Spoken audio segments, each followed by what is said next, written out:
It's June 2019. It's June 7th, 2019. And my name is Anselmo. I'm a solo developer, and I'm talking about Bible comics coming to virtual reality. So I've been on this long journey to bring stories, biblical stories. I've been dreaming about for a long time, bringing biblical stories to like a modern media, pretty much, a way that allows people of any type of beliefs, or rather you believe in the Bible or not, you think it's just a bunch of stories, or it's something that you have complete faith in, and it really just pretty much guides the way that you direct your life in any type of way. That you look at it, the Bible's always been something that I looked at and say, oh, whoa, this is a lot of words, and it's very hard to interpret sometimes. And we all don't have the same way of learning something. So I thought, how awesome would it be if we could get the Bible in a completely visual manner so that it's easy to consume. And it's been done plenty of times before. There are plenty of books, novels, and even comics to this day that you can find sporadically all over the place that lets you consume or interpret the Bible in a way that's easy to understand. But we're in 2019, and things are moving forward. And I'm like, hey, you know what? Who's going to be that next creative that takes those biblical stories to the next level? And I was like, thinking a few years back, I love writing stories. Although I don't publish anything personally myself, it's always been a dream. I've been working on a lot of alternate products here, or alternate stories to bring to life. And I was like, why don't I dedicate myself to bringing something like that? I've always dreamed of it. And I thought the opportunity arose when I started hearing about virtual reality, and it's coming to life again. It's made like several comebacks over the span of history, and it's never been quite successul. And since I heard about the Oculus Go, I was like, whoa, you know what? Facebook's really doing this. And the original Kickstarter that happened years ago is really making it someplace.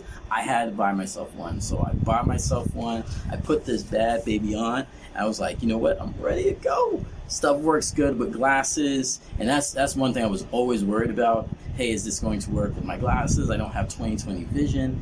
And it did. You know what? I was impressed. I was like, this is the way to go. I don't have to take my mobile phone and put in it. I can just throw it on my head, turn on the gear, and it's ready to go. So I already have a lot of experience with programming, and I'm an indie developer, so I do everything myself. You can call me ignorant, antisocial, or just crazy. It leads all those things. But I figured, this is something that I really want to do. Is it a calling? I don't know. I don't always answer my phone all the time, so I don't know if it's calling, it's a vision, or anything like that. But I just love stories, and like mythology stories, or like any other type of stories, you can gain something from a story, whether you believe in it, whether you have faith in it, whether you don't, whatever type of perspective. And it's really important to say something like that, because we have a lot of varying opinions now, especially surrounding social media and just the way that society has really adjusted itself going forward. I think it's really important to understand that at the end of the day, if you're watching a TV show like Game of Thrones, or if you're watching like something written very well, I just threw that out there, you're always going to learn something from those stories, and you're going to be like, well, wow, after that show, it may not have been quite real, or a script, or it's just Hollywood, but you can still learn something from it and pick up something valuable from it. And the reason why is because any type of story that exists is based on the foundation of something that has existed. You can't make a story that is completely fathomed out of nothing. Every type of story that comes from somebody comes from something that has existed, something from the heart, something that has been experienced. And that's really what it's about. And I thought, it's something that I really want to do. So I'm actually showing you some video footage here of my development, and I'm going to be now finally that I got most of the work done on some of my personal tools that I plan on releasing there, because I want comics to be something big, and especially in virtual reality, which I think is the next big thing to lift off. It's the future there. But I said, I'm going to jump on this wave, and it's something that I'm really passionate about, how to tell stories. You grab a book, and you need that special, sometimes alone time, to read a book. And the same thing can be done in a virtual reality or with a headset. You can get in your own space. I don't think, there's some downsides to virtual reality and how it can isolate someone, but sometimes that isolation is good for certain types of media and certain types of things that you want to consume. And I think comics and stories, things like that, is one of those huge benefits that can really grow from something like this and can help people that maybe don't have an easy time reading or consuming stories off a page, and they can definitely have that opportunity to do so with those stories on a different type of media, on a different type of device. So you'll probably see that the development of what I call VennBiblia, bring back the Bible stories, this is going to be my first trial here. I've created a lot of tools in order to bring this to virtual reality. So right now I just started work on developing the architecture, like the environment, because this is all going to be in 3D. And it's going to be stereoscopic, which means everything will pop out at you and you'll feel like engulfed in the environment, which is really cool, I think, because you'll get to kind of feel like you're immersed in the story itself to an extent. So I've been working on the layout. I want to make sure that, doing the development of this story, I stay true also to the Bible. I don't in any way want to alter the origination of the Bible. I have to base it on on the WEB version of the Bible online, because that's the only one I can use without surely being sued, without using the King James version or any other version, because those are copyrighted from what I've learned. So I want to avoid that. So I'm still using a solid translation of the Bible, WEB version, and I plan on making sure that for what isn't described necessarily in the Bible, that's where the creativity comes through. So develop the land for the Garden of Eden, and that's really exciting. I'm taking my time with it. I want to make sure that, on the east side of the garden where it's explained in the Bible is where Adam started. That's something I can go ahead and place in there. And when the Bible talks about the significance of, the river, it's a huge geographical point in the Garden of Eden, and how that connects to actually, planet Earth, the globe that we live on here. Because out of that river spouts some additional rivers, it forks. So that's all those things that I wanted to make sure that I have in development. It was fun because I was developing the land. I've used a tool, it's called Gaia, and modeled the land there. And I placed the river straight through on on the edge there, and I plan on making sure that that's a significant part of the environment and the story. So I've had difficult times when developing something like this, the scale of space. You start with completely nothing. How do you create something physical that isn't even described any place? So it takes a lot of thought, a lot of thinking and planning out to get to a point like this. The tools that I use is Unity. Unity is one of the tools I've been using for years. You can go online, you can install it right now. It's completely free, and I've been working on it for over, I think, 10 years now. So it lets you do quite a bit of things. So here you'll probably see that the land itself, the model, the terrain, I can also place out an abundance of trees. Trees is going to be huge, a huge part of the environment, agriculture, plants, the animals as well. So I have to find out a way to model that successfully so that it feels as believable as possible. And it's not even about being believable or realistic, but it's about feeling a part, making sure you feel a part of the story, and making sure it feels so darn immersive.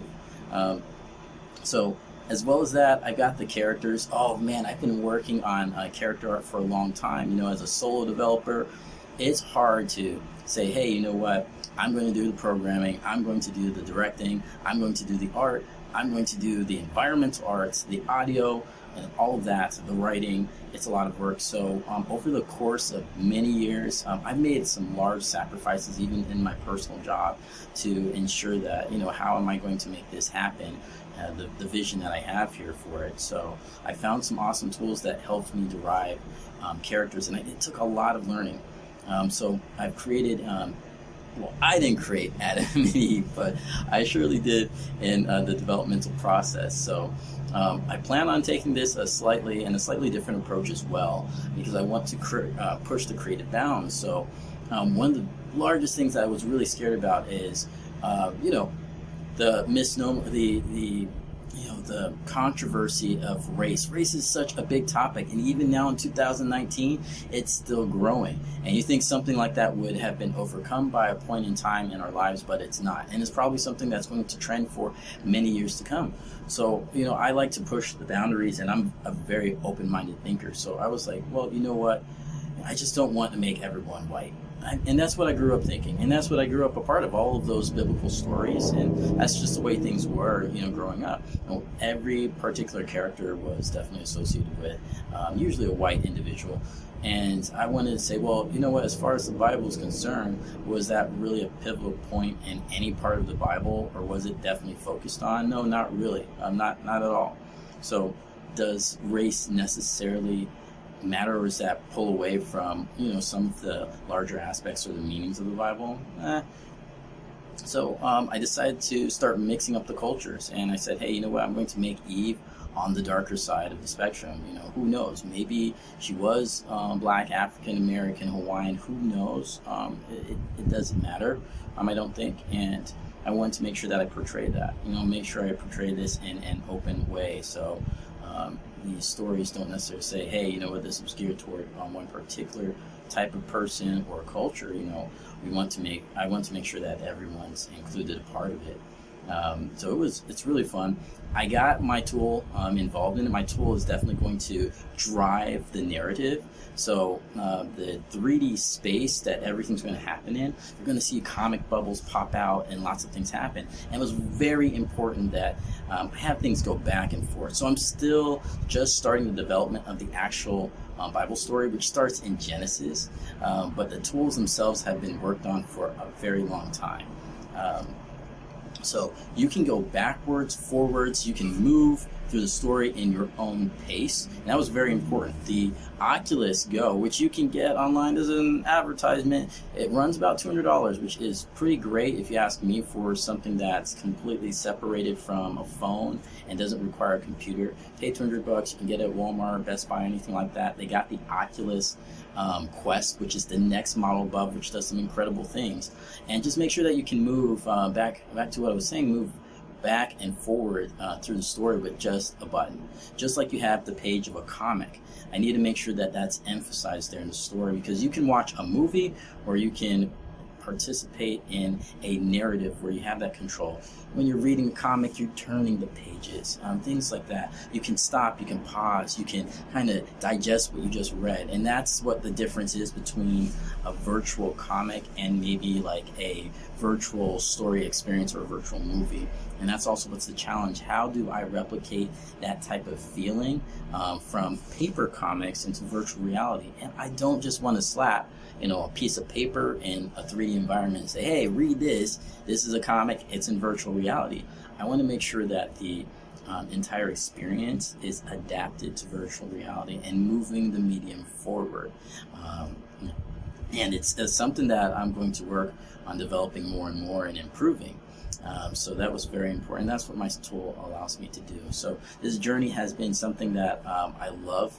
And I can't wait. I hope that I can release this product on the Oculus market, perhaps in about, I'm throwing out 3 months. By that time, my next kid's going to be popping out here. So I've got a huge family. And, I'm going to look forward to saying, hey, to my kids, I've done these sort of things. And if they feel like experiencing it, they can. If they feel like even taking my packed out development, they can, or whatever. So there's a lot of things I'm looking forward to. So hopefully in 3 months, I have something ready to go. And this time, since I've got most of my work out the way that can't be actually demonstrated, I plan on doing a lot more of these videos so I can show the progress, like you see here, of what I'm doing. Now, if you're a developer or you want to be a developer, I'm going to be providing a lot more information on the tool. This tool that I've created, which is going to help create virtual stories, is going to be free, so that anybody can get started. Just like the way how I got started, I want to make sure I provide that opportunity for others.